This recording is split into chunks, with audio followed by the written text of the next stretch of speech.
Good morning. We're in Ayin Beis, close to the end.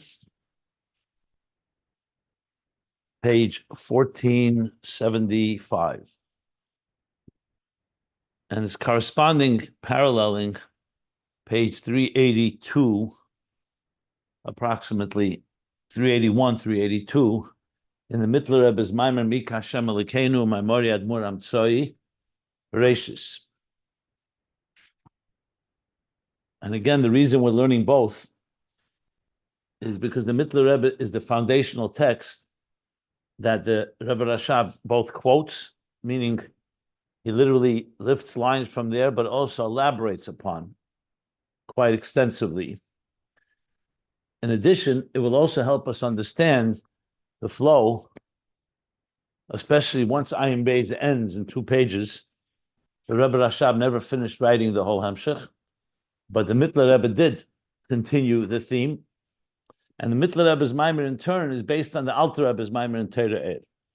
I mentioned it a number of times because if you're not used to the structures of how Chassidus Chabad develops, it's good to be refreshed. And in general, to understand how these Maimorim are all based on one another. And as I said, in some places, it's actually almost line by line. So, what theme are we in the middle of? Is maybe one of the deepest concepts in Chassidus, and that is, in general, Achdus Hashem. Trying to understand that when we say Hashem Echad, one God, we don't just mean one God, and not two gods, duality or plurality, that there is only one God, not many. Monotheism is usually as it's understood. But what's deeper than that? There's only one reality. One reality. So it's not just one God and there's a creation that is a separate reality. The creation itself is all part of the divine reality. But that's not an easy thing to reconcile, because if you say existence is an illusion and the whole thing is just our own blindness, that we're unable to see the true reality, that existence is really godliness, it's all an illusion, that's one thing. Then you could explain everything you see and everything that goes on in existence, not real. And the only reality is godliness, but that's not the case. First of all, the Torah itself says, Bereshis bara Elokim, that God created existence. And secondly, the whole purpose of creation is that we should come into this world and transform it into a home for the divine. So the whole basis of Torah is taking a mitzvah or building a mishkan from the material objects of this world. If it's all an illusion, we're not accomplishing anything.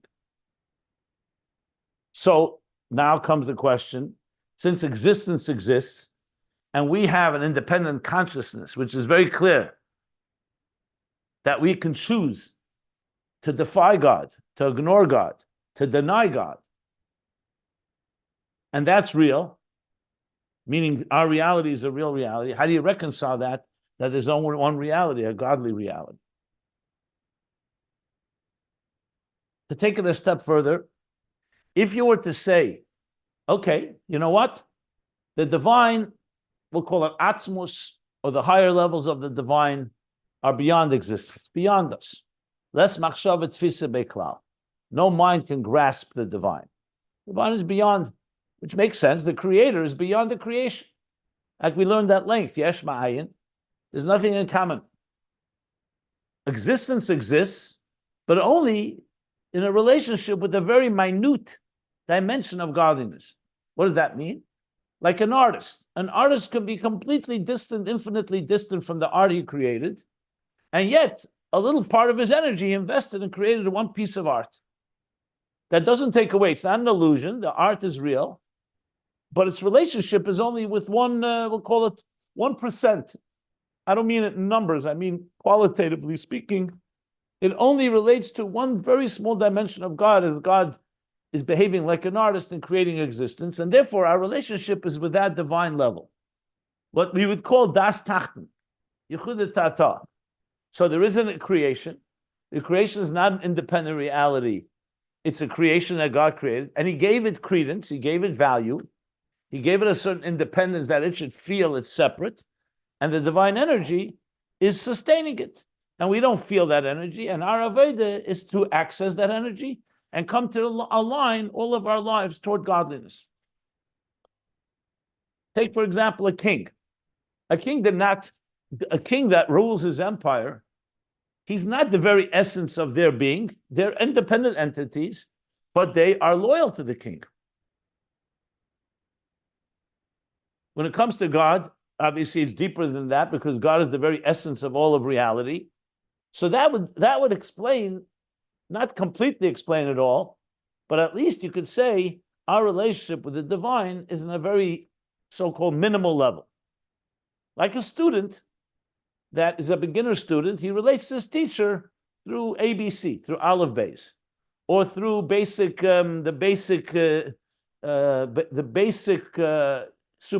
superficial understanding of the concept. But the deeper levels are inaccessible.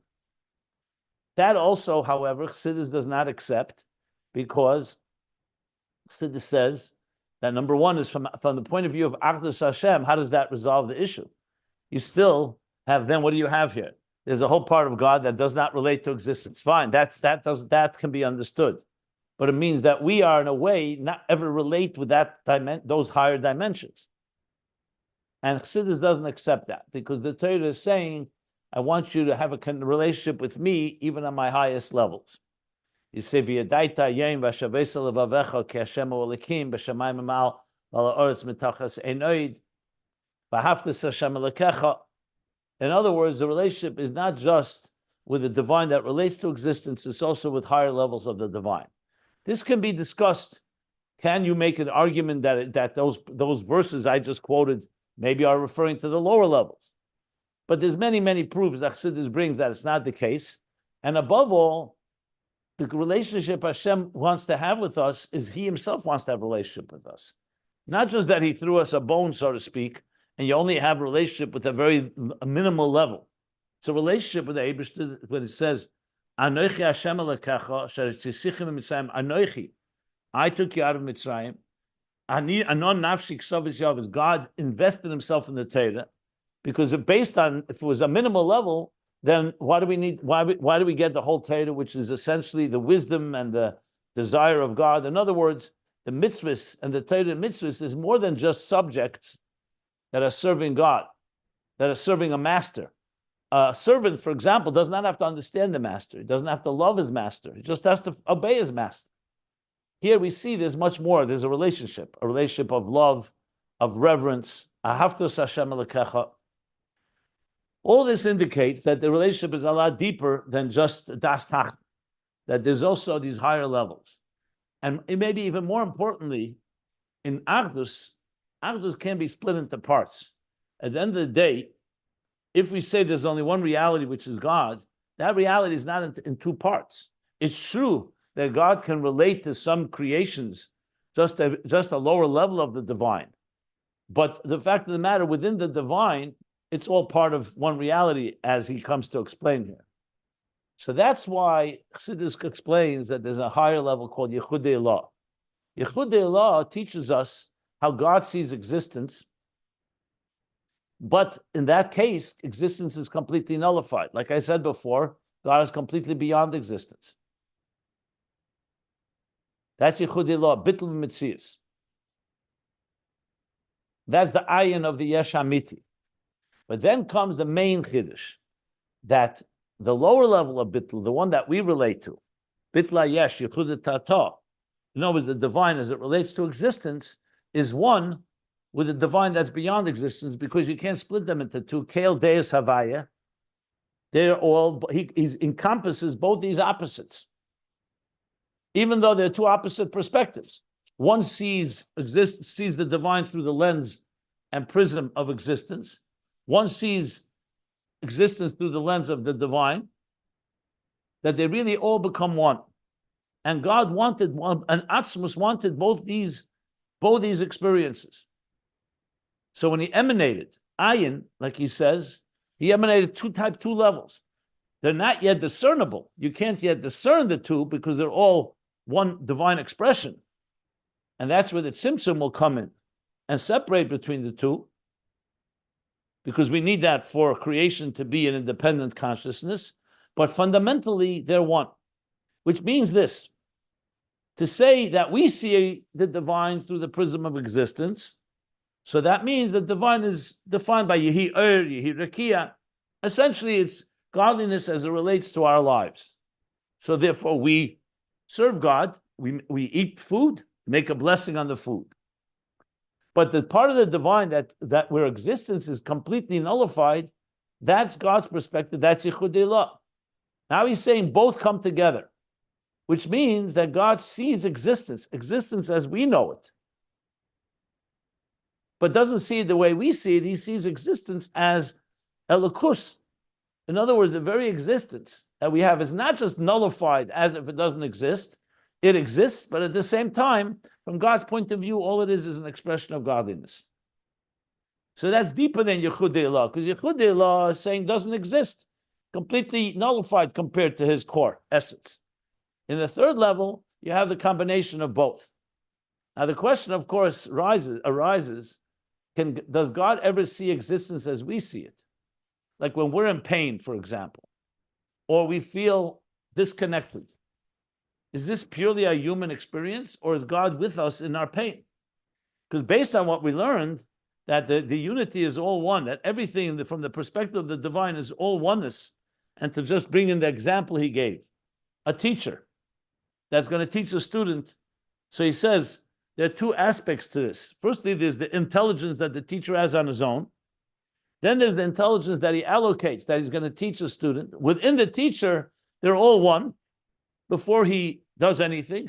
And then he employs a Tzimtzum where he separates, and now he says, this is what I will impart to my students. So he said, from the point of view of the teacher, I'm just using the words here, it says like this, that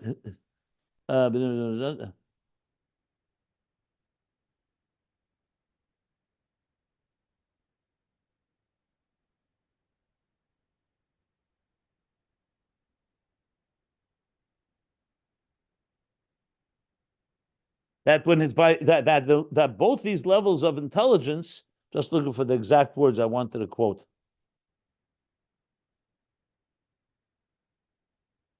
It's not nikr. It's not discernible yet, but it's completely there within his mind. And then he employs a tzimtzum. Shenikr v'nivdel la'atzmei. That second level of intelligence should become separate. So he says the same thing as above. There's both forms of energy. They're all considered like one. And then God employs a tzimtzum, hakol miyuchad mamish b'atzmusei, both the outer and the inner. But the tzimtzum separates so that you can begin to see a lower level that relates to existence. But from the point of view of the teacher, the point of view of Atzmus, they're both one. So you have to say, to answer my question, does God see it through our eyes as well? The answer has to be that when you talk about creation process, you could say, no, that he sees it the way he sees it. He sees existence the way God sees existence, from the inside out. Like I gave the example, like a computer programmer sees things through the eyes of 0 and 1s in the program code. Or a physicist would see things not in terms of their objects, but of their subatomic structure. Here, of course, it's even higher levels. But from the point of view of Avodah, which means that God wanted to have a relationship with us and wanted our mitzvahs to impact him. And unfortunately, our Averis also, in some way, Kavyachal, so to speak, affect him. There you could say that there's another element that, remember, that God is not limited to being beyond us. He's both beyond us and within us. And as such, both come together in that sense. That's how I initially would explain this question, whether God sees existence through our eyes, mamish, in other words, as independent consciousness. Can he see it like we see it, as independent of him, so to speak? So you could explain that you could say no, because it's not true. We're not really independent. Or you could say there's an element, yes, that God, like we say, that God also manifests in Das Tachten. Remember, he said he doesn't just remain in Das Elyon, he also manifests Kel Deus Havaya Das Tachten. to see existence from the level of the divine that relates to existence. So it says Yehi Ohr, he relates to the Ohr, Yehi Rakia. Now, relates doesn't mean he's defined by it, but it means that he can relate to it. Like we said, he Tafis, he contains all of existence. He defines all of existence, even though existence does not define him. But I've added an additional point that maybe through Aveda is yet another element where there the impact is on a deeper level. Even though we learned it's only on the level of Malchus, but it does open up the channels to higher levels as well. But I don't want to go there right now because it's going to confuse matters. Just wanted to sum up what we learned so far. And that's where we stopped at the end of the paragraph on page 1475.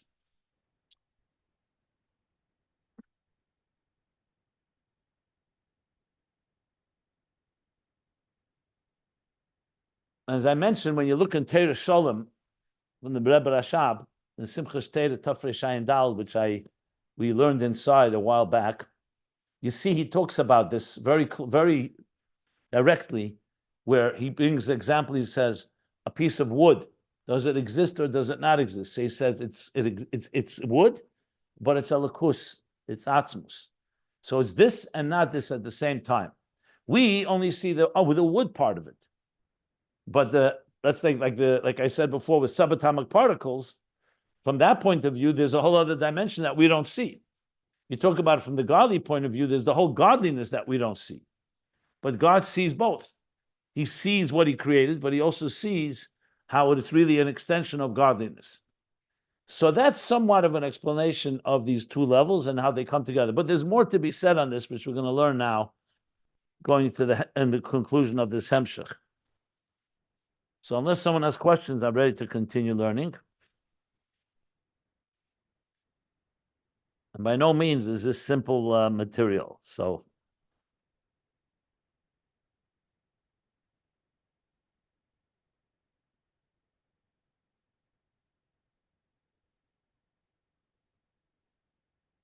okay.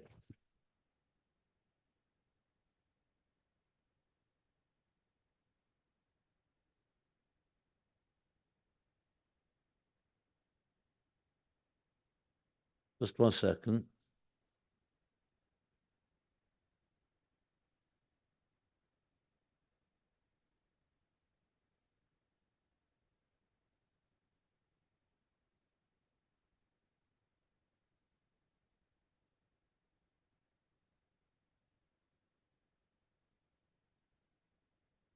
Okay. So the next paragraph on page 1475. The pages can be found at ayinbeis.com. V'hinei, and now, zeu b'chinas klol ha'se'er ha'shayach ha'elmus.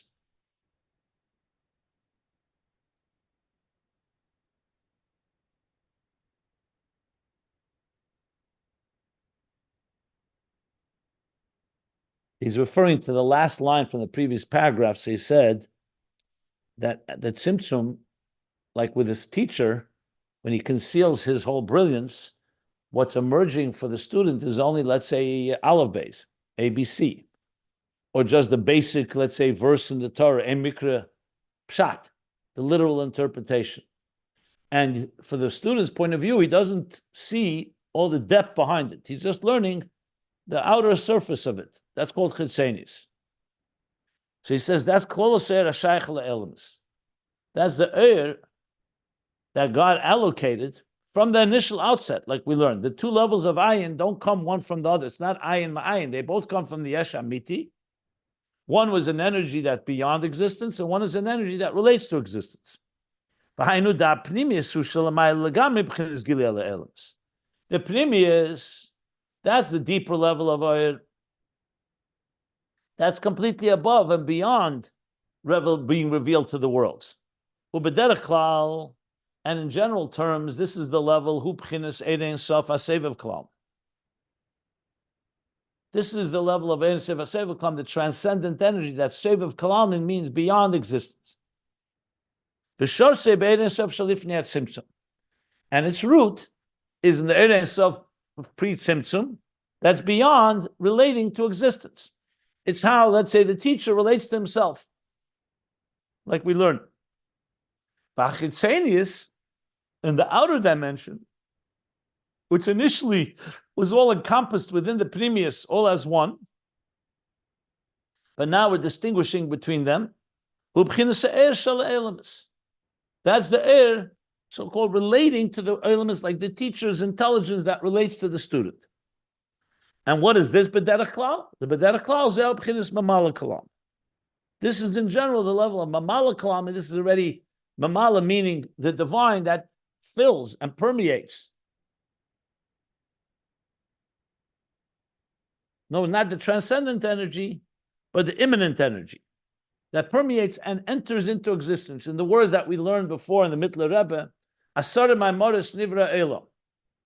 So each mimer, each statement that God said is a particular energy that says, let there be light, let there be a firmament, a heaven, let there be vegetation, let there be the celestial bodies, the sun, the moon, the stars, and so on with all the Maimoris. That's a very specific statement of a particular creation that the divine energy manifests in words, in actual words, like we learned as well, like when you speak. When you speak, you're speaking specific words that are defined and structured according to the thing that you want to express. When you go deeper into the person who's speaking, there's before he begins to speak, it's all in thought. And in thought itself, there are levels that are even beyond structure. That would be the higher level. So the Chitzenius, he says, is the Shela Elamis, in general, Mamala Kalam. And what did he say? That initially, both these levels are all encompassed in one because they're all coming from one source, which is the Yesh Amiti, Ani Rishon v'Ani Achrin, and this Ani has created an Ayin, the first Ayin, that's the Ayin of the Yesh Amiti, an Ayin that's beyond existence, the root of Seviv Kalalman, and the second Ayin, the Ayin of the Yesh Anivra, which is the root of Mamala Kalam, the air that relates. But initially, it's all part of one, it's all encompassed together. And it's the Tzimtzum that separates these two. So now the student is receiving only a limited flow, even though the teacher, both of these are all encompassed as one.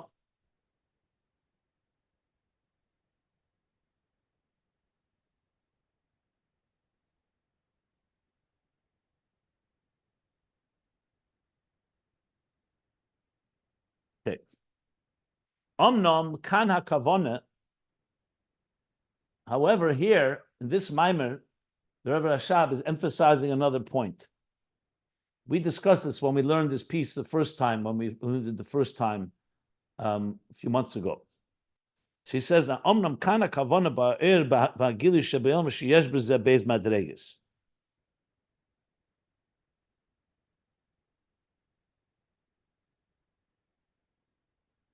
So the way he just explained it, you could say that one Ohr doesn't relate to existence, and one Ohr relates to existence. He's saying here, he wants to say something more subtle. That we're talking, the Kavana is the Ohr and Gili, is the divine energy and expression, Sheba Elamis, in existence. That has two levels. Sheyez b'zeh beis madreges. So it's not just one is above existence and one is in the energy within existence, there's two levels. Let's see how he explains this.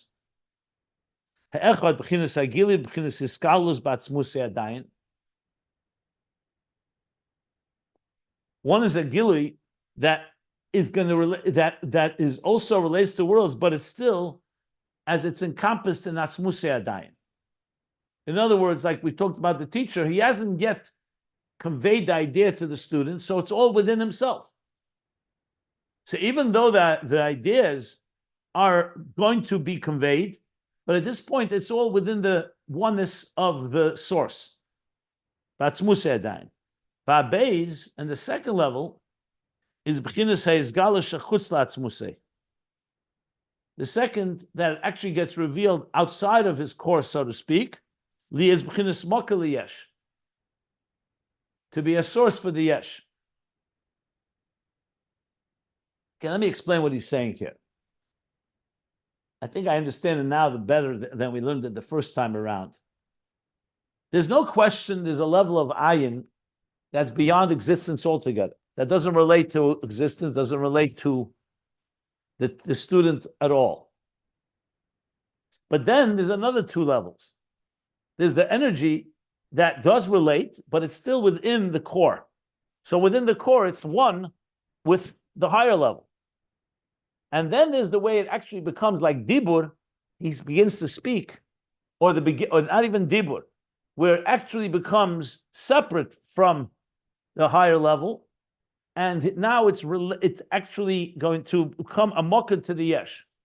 In other words, without the tzimtzum, where's the chitzenius? The chitzenius is not yet separate. It's not discernible. You can't discern. It's not nikr, like he said. So even though God wants existence, but as long as he doesn't have a tzimtzum, that wanting existence is just as equal to his dimension of the divine that's beyond existence. So that's why you need another level where he actually employs energy that will actually create his galus chutzpah to become a mocker to the yesh. So really, it ends up being like three levels, even though he doesn't say that explicitly here. That's the way I'm initially understanding this. But I'd rather wait till we finish the whole thing to really say definitively where he's going here. But that's what he just said, it seems to me. So let's see how he's going to explain it. And I'll stop if anybody has any questions so far, what I've said.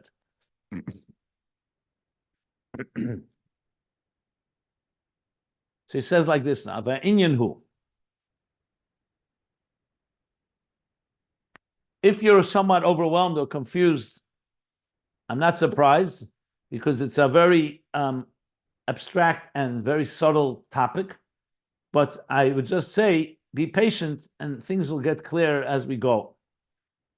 So, because we're learning it inside, instead of me giving you a summary, I'm learning it together with you. So let's learn it inside, and we'll come back to it as many times as we need to grasp it as best as possible.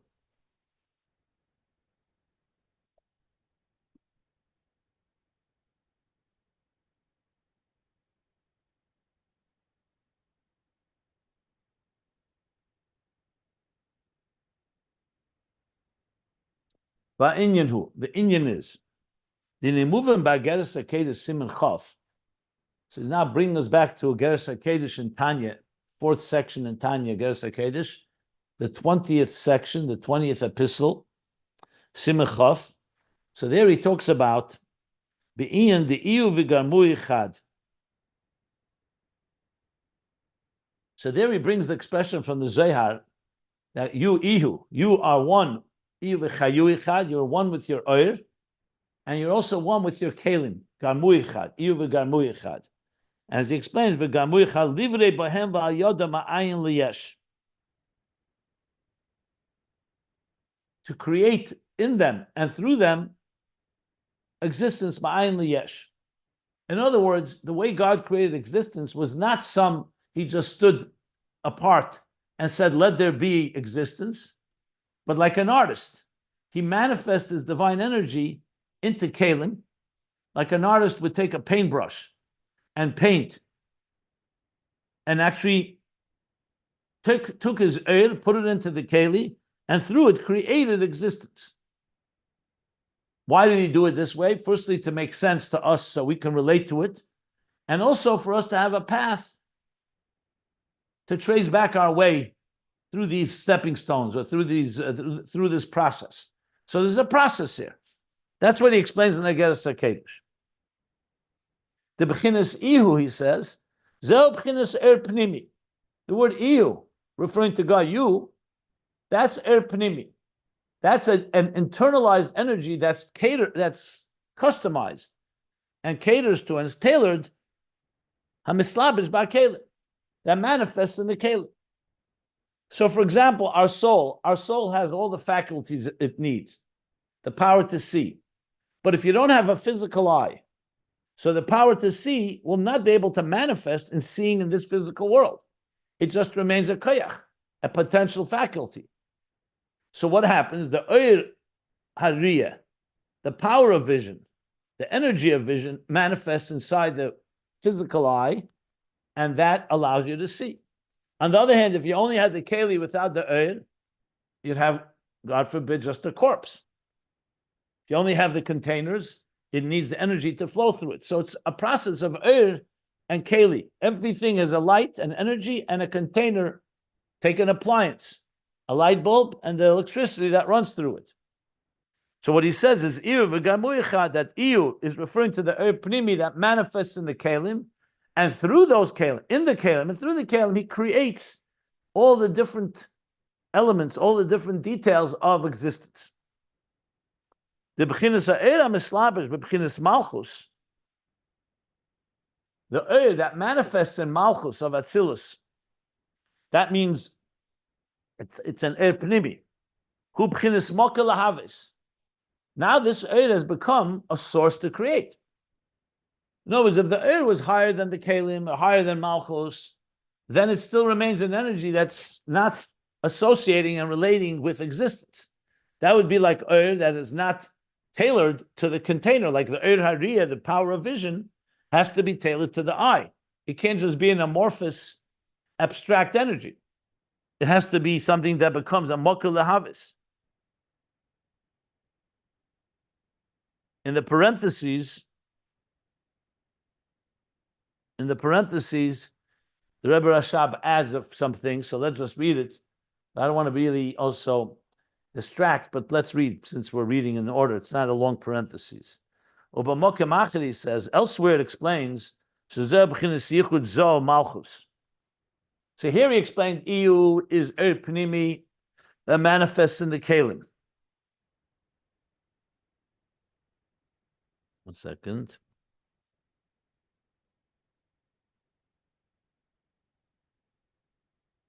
He's saying in some places elsewhere it says that Iyu is that this is Yichud of Zah and Malchus.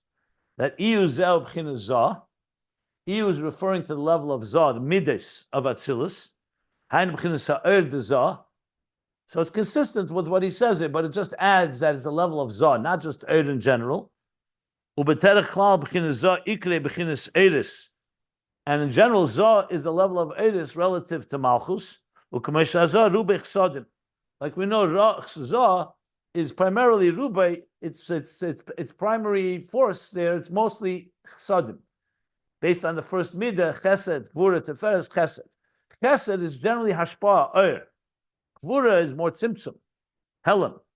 So since Zah is Ohr, so we see, so Zah is like Oris, Shemisyachid in B'chinas HaMalchus, that unites with Malchus, the Makabel, like the sun and the moon, Lahavis Ma'ayin Liyesh, to create Ma'ayin Liyesh. So the parenthesis is just adding that this that we just said, Iyu v'garmu Echad, which means Oris and Kalim, more specifically it says elsewhere, it's Zah and Malchus. Doesn't change anything really, just this specifically, he's just being more specific about it. Because Zah is more like Ohr. The parenthesis should end after the words Liyesh Chulu. Now he goes on, continues. So now we've established that there's an Ohr that manifests within existence, and this Ohr manifests within containers, which in turn creates, and he says, and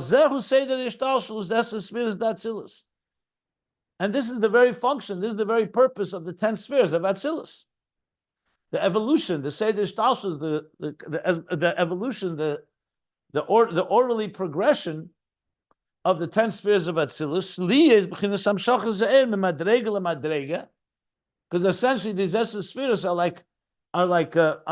is a progression, step by step, to transmit the Ohr from one level, to another level,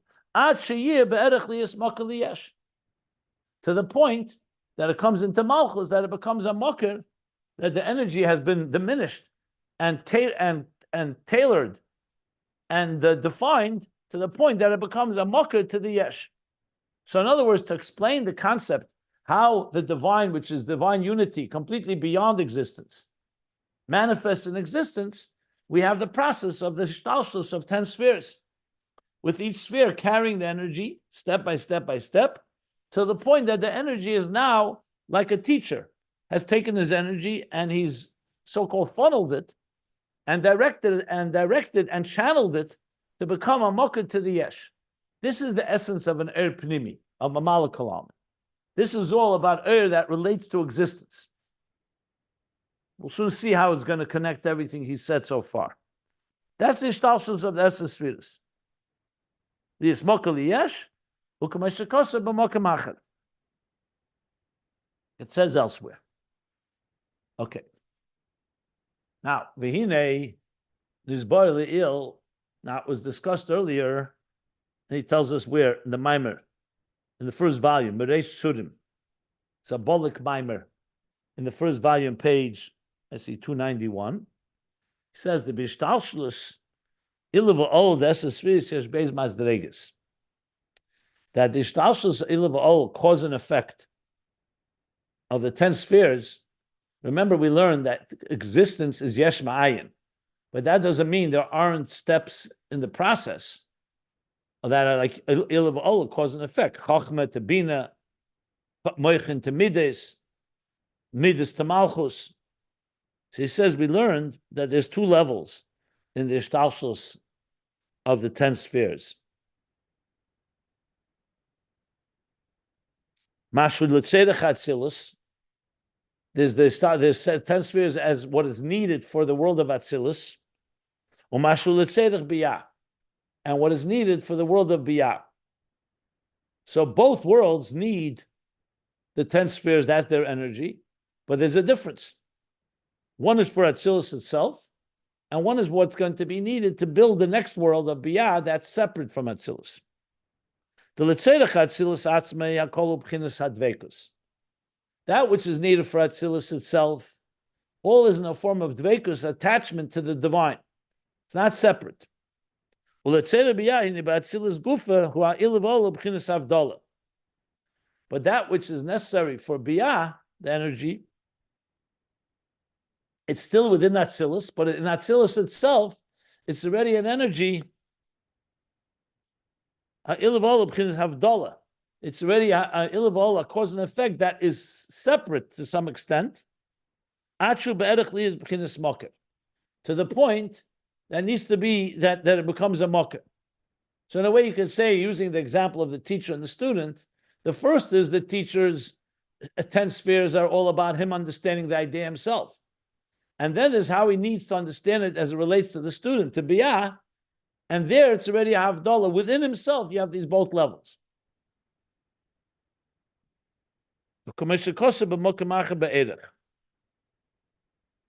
Like it says elsewhere at length. So Rebbe Rashab is, with all of this, he's taken together all these themes and he's building a case to what he wants to point out, which we'll, as I said, we'll understand as we go along here. So he says, V'yesh shleimer. And we could say the mitchilu beizefani hamshachas mein say baruch. That the beginning initially, it's 2 transmissions from Ein Sei Baruch Hu, like we learned before. In other words, the Eibishter from the outset, he didn't first create an energy that's beyond, and then from that he created another energy. From the outside, it was 2 hamshachas from Ein Sei Baruch Hu. V'hainu, that means bechinas harotzen, that it was the desire. Bechinas harotzen, the level. Bechinas Izgalus said, Leili is bechinas makal yesh. He wanted a level of energy that would just reveal himself, not to serve as being a source for creation for the yesh of another. Okay? Ki'im sheyiyah kol bechinas yichud mamash. That level of field of energy, he wanted everything should be completely united, seamless, no second entity at all. Bechinas bitl b'mitzias. Should be a complete state of bitl b'mitzias. Eibishter created an entity like that, a level like that. That is in the level of Yechudei Allah. And then came a second Rotzen. Not then. Simultaneously, there's a second. And a desire that there should be a revelation of energy that will serve as a mokir, that will become like a source for the yesh that associates with and relates to the yesh existence. And the bitl should be Yechud Tato. So Yechud Tato, this lower level, is not a compromise level. It's not like, oh, it's a secondary level. Initially, God wanted a rotzen like this, a rotzen like that, 2 hamshachas. The rotzen for Yechud Ilah, the rotzen for Yechud Tato. V'shneim, and both, heim hamshoche mebchinas Atzmus Ein Sof.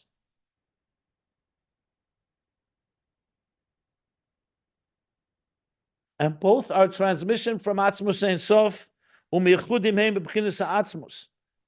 And they're united in the level of Atzmus, to the point that you cannot distinguish and separate from them at all.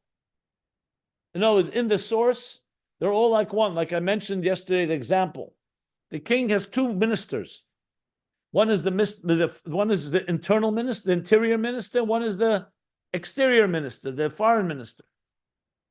Both of them in the presence of the king are both, he wants them both, and they're both equal. Their functions will be different. But from the point of view of the king, these are two entities that represent him equally. And within the king's desire, even though it's two tzimtzum, like he says, but in the source, they're all united and you can't separate with them because the king wants them equally. They're both equally part of his expression. Ukanal, like we learned earlier, b'chinas chitzenius upnimius, like we learned the top half of the end of the last paragraph, next page, 1476, about chitzenius upnimius, shachitzenius, shabachitzenius b'chinas agili k'mei ba'pnimius. That the chitzenius on that level, before it actually separates, the gili is like the pnimius. He said that explicitly. Because it's all within the way it's encompassed in the source. Kamoy Kain, so too is it in this context. The gili to create the yesh, is united in the core Ein Sof, just like the revelation that's beyond existence. Because everything in this level is the Ratzon of Atzmus Ein Sof. What difference does it make if the Ratzon is for Ohr to relate to existence or the Ohr is beyond existence from the point of view of Ein Sof? There's no difference. The difference is only from our perspective. It's a different level of energy and so on. By Tzimtzum, and then through the Tzimtzum, the concealment, the Hushanivdolim v'nechlokim zemazeh. That's what will create that they'll become separate and different from one another. In other words, at some point they will split off, and each one will do its function, just like the two ministers. One minister is going to go to do his business, running the internal story, the internal matters of the king's empire, and the other will go to the external matter, meaning dealing with the outside of the palace. That's already what their function is. But in their source, they're both one king giving one desire that will manifest in two different ways. And in that source, clearly, that's where they become one. But then they will separate into two. So, Kel Deus Havaya, which he will get back to, is that within God, both Deus are equal. But they are two Deus. There's a das and a das tach, like he said. There's Yichud Elah and Yichud Tata. Okay, I'll stop here. Let me take any questions if there are any. Sure, Rabbi, I'll ask a question. If we're defining Iu v'garmoi chad as hislabshus of the oiris and the kalim b'derech penimius, so what does it mean that Iu v'garmoi chad is only in Atzilus and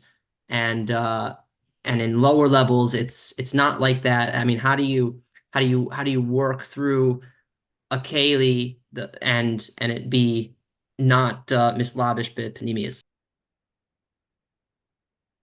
Yeah. Let me elaborate on your question, and then I'll explain. The expression "iyu v'chayu echad, iyu v'gamu echad" is explicitly about Atzilus. In the world of Biyah, it says clearly, it's not "iyu v'chayu echad" and not "iyu v'gamu echad." In other words, in Atzilus, you have a structure of Chochmah, Bina, Das. Think of it like a human structure, but it's completely aligned and one between the divine and the Oris and the Kalim. It's a seamless flow. In Biyah, the Oris and Kalim are definitely connect with each other, but they're now a separate consciousness. It's like when we say the Ovis, Hein Hein Merkava. The Ovis were like a chariot. 24/7, they were completely aligned with godliness. The creatures and creations of Biyah are aligned, but they do it through their Avodah. They're not naturally aligned, meaning they already have an independent consciousness. So it's still divine energy as an Oyer and Keli. It's still coming from the divine. But let's think of a human being, for example. We have Oyer and Keli too. We have a soul and a body, both created by God. And in a healthy person, thank God, they work together. But you can't say they're one with Elikus. We don't feel the Elikus, even though we understand it comes from godliness. So in other words, Eris and Kalim does not necessarily mean that it's completely aware, cognizant all the time, seamlessly of godliness. So in Atzilus, Iyu v'garmuhi chad, like he says, there the energy is flowing into the container and it's carrying the divine energy to create from Malchus, it'll create Biyah. But Atzilus is not a world of creation. Biyah is the created world. Atzilus is still, like you could call it, the paintbrush or the instruments of God. Chochma, Bina, Das, all those instruments channeled through Malchus, Iyu v'garmuichad, Zoh into Malchus, Eir into Keli, that creates Biyah. In Biyah, you also have Eris and Kalim, but they are no longer have the divine creative energy. They are now a product, not the producer. So Atzilus serves as the producer's so-called instruments. And Biyah is no longer that type of seamless instrument. It's still God's instruments, but they have their own independent consciousness, is what we would say.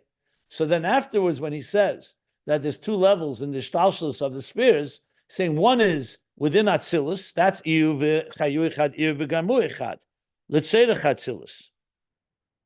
And then there's l'tzedech Biyah, where Atzilus is serving, like he says, Atzilus Gufa is already Havdalah, this is already separating from, to become a mokkah to the Yesh, to create a separate entity. So in Atzilus, it's all still within the divine domain, you can say.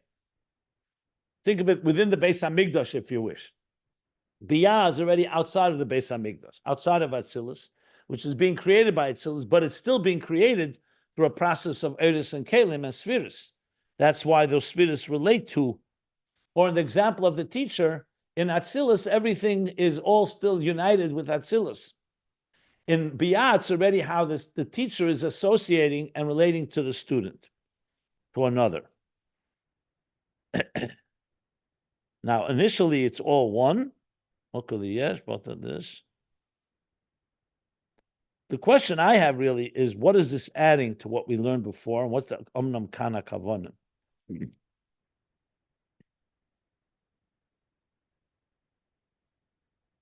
Need to learn this more. Did I answer your question?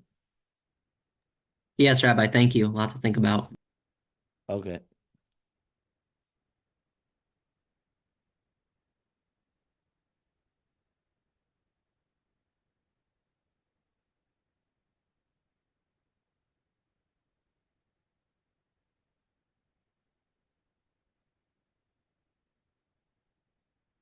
Are there any other questions?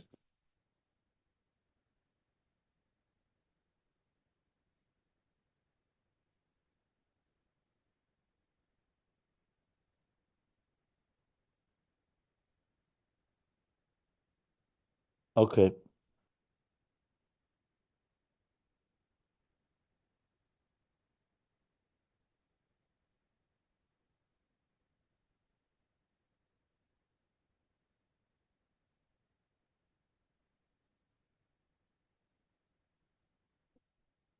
Okay, we'll stop here.